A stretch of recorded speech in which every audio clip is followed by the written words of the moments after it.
कहानी की शुरुआत होती है बेहद होशियार टॉम नाम के लड़के से, जिसने अपने स्कूल की दिनों में ही मैक्सिकन ऑयल स्किल जैसी बड़ी मुसीबत का हल निकालकर दुनिया की बड़ी बड़ी ऑयल कंपनीज के होश उड़ा दिए थे। उसका कॉलेज खत्म होने से पहले ही दुनिया के 8 सबसे बड़ी ऑयल कंपनीज ने उसे नौकरी और सालाना $4 लाख सैलरी देने का ऑफर दिया, लेकिन इतनी बढ़िया ऑफर्स को ठुकरा कर टॉम ने स्पेन के वाल्टर मोला नाम के एक आदमी को ऑफर एक्सेप्ट कर लिया। इस काम में उसके तेज तरार दिमाग की मदद से एक ऐसी तिजोरी को खोलना था जिसे दुनिया की सबसे सेफ तिजोरी कहा जाता है। असल में इस तिजोरी में ऐसा कुछ था जो कि वाल्टन हासिल करना चाहता था, मगर पिछले 80 साल से को तोड़ने में कामयाब ना हो सका।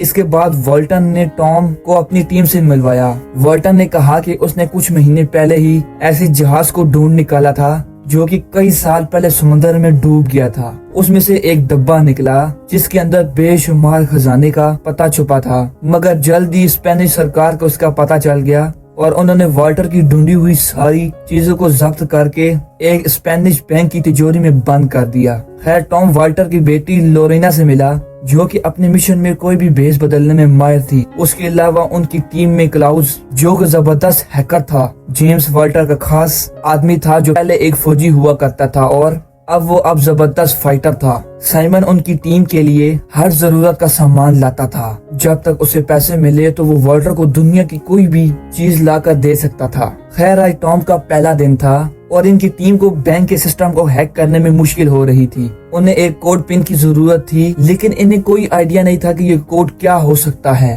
तब टॉम ने आइडिया दिया कि उन्हें बैंक के किसी क्लाइंट से बैंक का ऑटोमेटिक वॉइस मेल बनकर बात करनी चाहिए और इस तरीके से उन्हें वो कोड मिल सकता है। आखिरकार टॉम की तरकीब काम कर गई और उन्हें बहुत ही आसानी से कोड मिल गया। सब ने टॉम को शाबाशी दी और टॉम अपने नए घर में पहुंचा। फिर अगले दिन से टॉम बाकी टीम के साथ बैंक ऑफ स्पेन के नक्शे को समझने लगा। वाल्टर के मुताबिक ये दुनिया की सबसे सुरक्षित और सेफ बिल्डिंग है, क्योंकि यहाँ पर हजारों की तादाद में सेंसर्स और कैमरे लगे हुए हैं और वहाँ के गार्ड भी सिक्योरिटी में कोई कमी नहीं छोड़ते। उनकी सबसे बड़ी मुश्किल स्पेनिश आर्मी का तो हेडक्वार्टर था, जो कि बैंक के ठीक सामने बना हुआ था। जब भी बैंक के सिक्योरिटी अलार्म्स बजेंगे तो हेडक्वार्टर्स के 500 फौजी एक साथ बैंक में घुस आएंगे। इसके अलावा बैंक का सिक्योरिटी चीफ पहले स्पेन की काउंटर टेररिज्म फोर्स का कमांडो था। अब वाल्टर की टीम का मुकाबला ऐसी फौज से था जो किसी भी हालत में बैंक की हिफाजत करना जानती थी। इसके अलावा वाल्टर की टीम को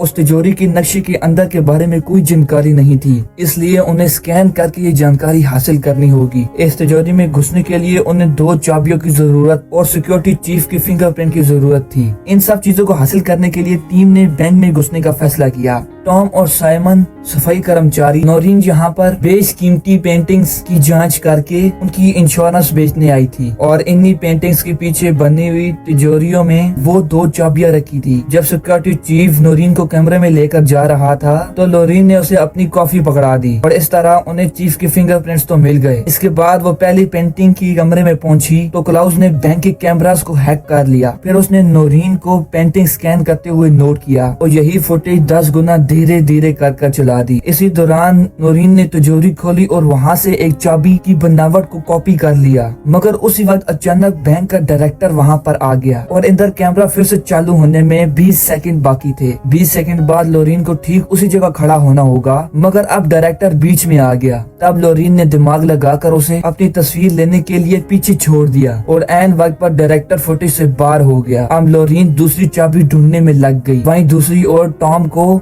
सफाई वाले का बेस बनाकर तिजोरी स्कैन करनी थी और उसके हिसाब से असली तिजोरी इसी मीटिंग रूम के ठीक नीचे थी। टॉम तुरंत टेबल के नीचे छुप गया और उसने अपनी मशीन से स्कैन का काम शुरू किया, मगर अचानक वहाँ पर कुछ लोग मीटिंग करने के लिए आ गए। अब टॉम टेबल के नीचे फंस चुका था और अचानक उसकी स्कैनिंग मशीन भी खराब हो गई। खैर, कुछ देर छेड़छाड़ के बाद टॉम ने मशीन को चालू कर दिया और स्कैन पूरा हुआ, मगर उसी वक्त एक अलार्म एक्टिवेट हो गया और सिक्योरिटी चीफ ने पूरे बैंक को सील कर दिया। तभी सामने से फौजी बैंक के लिए निकले। इधर लोरीन ने दूसरी चाबी का डुप्लीकेट बनाया ही था कि बैंक का डायरेक्टर उसे लेने आ गया। हड़बड़ी में उस असली चाबी को वापस रखना भूल ही गई। आखिरकार टीम ने फैसला किया कि ये लोरीन चाबी टॉम को देगी और टॉम चाबी को दोबारा तिजोरी में रखेगा। चाबी लेकर टॉम तीसरे माले पर गया और उसने चाबी रखकर तिजोरी बंद कर दी। तभी अचानक उसे पता चला कि एक गार्ड उसके कमरे में आ रही है। फिर टॉम दिमाग लगाकर जानबूझकर पकड़ा गया कि ईयरफोन्स के कारण उसे सिक्योरिटी अलार्म सुनाई नहीं दिए। ये सुनकर गार्ड ने उसे जाने दिया और आखिरकार उनका मिशन कंप्लीट हुआ। इसके बाद टॉम ने मशीन से मिला हुआ स्कैन निकाल कर देखा तो पता चला कि तिजोरी के नक्शे में ऐसी जगह थी जो कि ढंग से दिखाई नहीं दे रही थी। तब उसे एहसास हुआ कि यहाँ पर पानी भरा हुआ है। असल में एक तिजोरी तराजू पर बनी हुई थी और जैसे ही तिजोरी खुलने पर उसका वजन बदलेगा तो तिजोरी अपने आप बंद हो जाएगी और साथ ही में उसके अंदर बहुत सारा पानी भरना शुरू हो जाएगा। अब उन्हें समझ आ गया था कि तिजोरी में घुसने के लिए उन्हें तिजोरी के वजन को बराबर रखना होगा। फिर टॉम दिन रात एक करके वजन बराबर रखने की तरकीब ढूंढने में लगा। वहीं दूसरी ओर साइमन और जेम बैंक के नीचे की जमीन की छानबीन कर रहे थे कि उन्हें टॉम की बात सच होती दिखाई दी। तो तिजोरी वाकई में ही एक बहुत बड़े तराजू पर बनी हुई थी, मगर उसका वजन एकदम जीरो पार्टी का हुआ था। इसके अलावा एक और मुसीबत उनके सामने खड़ी थी। उस अंडरग्राउंड कमरे की दीवारें टाइटेनियम स्टील से बनी हुई थी, जो इतना मजबूत था कि उसे ड्रिल करने में पूरे 15 दिन लग जाएंगे। अपना मिशन पूरा करने के लिए वॉल्टर की टीम के पास बहुत कम वक्त था और इतने से समय में वो डिब्बा चुराकर वहाँ से बाहर निकलना सबको नामुमकिन लग रहा था। इसलिए उन्होंने आखिरकार हार मान ली। अब वॉल्टर निराश होकर छत पर गया और उसने देखा कि सड़कों पर फुटबॉल फैंस की भीड़ लगी हुई थी। तभी उसकी नजर बैंक के कैमरास पर गई। तभी उसे एहसास हुआ कि बैंक के सारे कैमरास भीड़ की तरफ होंगे और तभी उसकी दिमाग की बत्ती जली और फिर से उसने अपने साथियों को इसका नमूना पेश किया। फिर उसने गिलास हटाकर तराजू पर लिक्विड नाइट्रोजन का छिड़काव किया और फिर दोबारा गिलास रखा, मगर इस बार वजन नहीं बदला क्योंकि तराजू पूरी तरह से जम चुका था। टॉम ने कहा कि वो इसी तरह तिजोरी के नीचे वाले तराजू को जमा सकते हैं, मगर इसके लिए बहुत ज्यादा लिक्विड नाइट्रोजन लगेगी। खैर, फिर स्पेन और नीदरलैंड के मैच वाले दिन उन्होंने अपने प्लान को अंजाम देने का फैसला किया। उन्हें अपना मिशन कंप्लीट करने के लिए सिर्फ उनके पास 105 मिनट का टाइम था। सबसे पहले वो जिप लाइन के जरिए टैंक की छत पर पहुंचे और एक कांच की खिड़की खोलकर नीचे घुस गए। इसके बाद वो 100 मीटर की पाइपिंग वाले रास्ते से तिजोरी वाले कमरे के बाहर पहुंच गए। यहाँ पर वो एक सीढ़ी डालकर आगे बढ़े और आखिरकार वो लोग तिजोरी के बिल्कुल सामने थे। फिर क्लाउस ने अपनी हैकिंग के जरिए और इधर टीम ने अपनी बनाई हुई 2 चाबियों और फिंगरप्रिंट की मदद से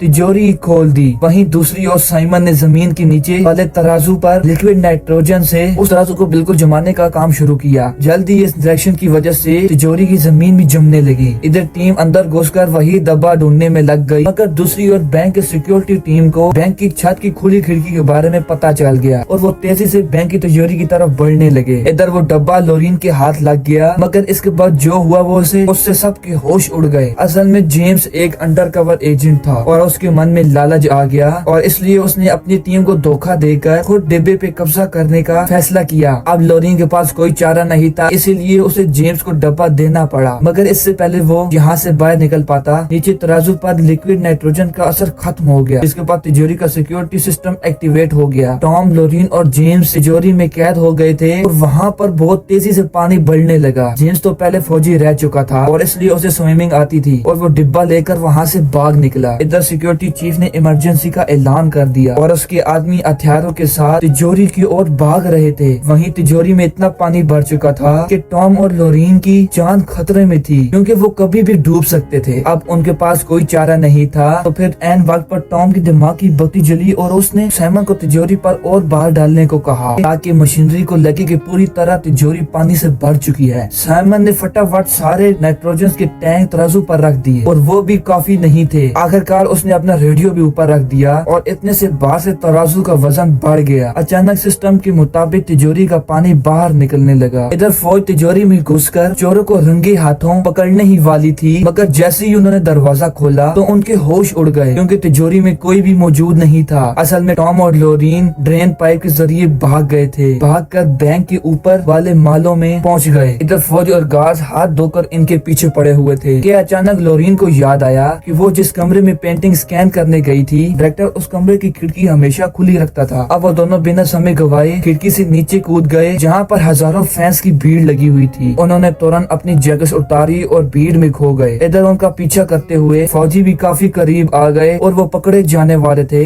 आखिरकार वो खुद को पुलिस के हवाले करने को तैयार थे और उसी पर स्पेन मैच जीत गया और सारे फैंस खुशी से पागल हो गए। इतनी भीड़ में टॉम और लोरीन का फौजी पीछा नहीं कर पाए और आखिरकार वो दोनों वहाँ से बच निकले। फिर कुछ दिन बाद जेम्स ने वो चुराया हुआ डिब्बा अपने बॉस को दिया और जब उन्होंने खजाने का पता निकाला तो उसमें आईफिल टावर की लोकेशन थी। तब उन्हें याद आया कि वो सिक्योरिटी लोकेशन नहीं है। वाल्टर की टीम ने उन्हें चकमा दे दिया था। आखिर में खुलासा होता है कि टॉम और लोरीन ने असली डिब्बा नकली डिब्बे से बदल दिया, जिस वजह से जेम्स ने नकली डिब्बा चुरा लिया था। अब वाल्टर की टीम एक रिजॉर्ट में मजे ले रही थी कि उन्होंने डब्बे से असली खजाने की लोकेशन निकाली। तब उन्हें पता चला कि ये खजाना बैंक ऑफ इंग्लैंड में छुपा हुआ है। इसके बाद उनकी टीम एक और नए मिशन पर निकल गई। तो आपको ये कहानी कैसी लगी प्लीज कमेंट में जरूर बताना। Bye bye.